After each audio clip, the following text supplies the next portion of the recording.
Morning, Jimmy. How are you doing? Not bad for a Monday, and you? Still alive, so I can't complain.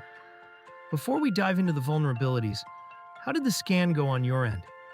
Any outages or resource overutilization? The scan went smoothly.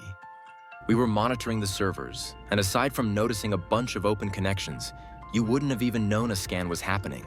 That's great news, and about what I expected. We'll continue monitoring, but I don't anticipate any resource utilization issues. Do you mind if I jump into the vulnerability findings? Absolutely, go ahead. Great. Do you have the PDF I emailed? Yes, I'm looking at it right now. Perfect. As you can see, most of the vulnerabilities are related to Wireshark being installed. Several versions are severely outdated. One interesting thing I found is that the local guest account on some servers is a member of the local administrators group, which is definitely a red flag. Some of these findings, like the Microsoft Edge Chromium vulnerability, may be resolved through standard Windows updates. Same with a couple of others, though I'd need to double check. We can disregard the self-signed certificate finding. Those are just standard machine certificates.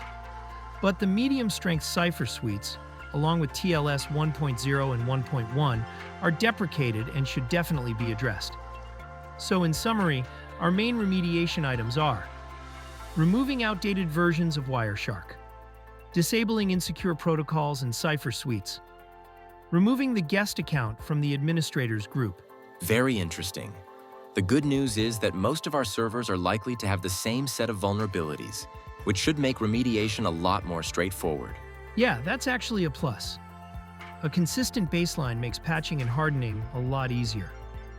Do you foresee any issues with remediating things like the cipher suites or disabling old protocols? I highly doubt it. We'll run everything through the next change control board. Uninstalling Wireshark and removing the guest account shouldn't be an issue. They weren't supposed to be there in the first place. I'll coordinate with our CISSadmins on that. That's good to hear. I'll go ahead and start building out some remediation packages to streamline the process for you. Sounds great. One quick question.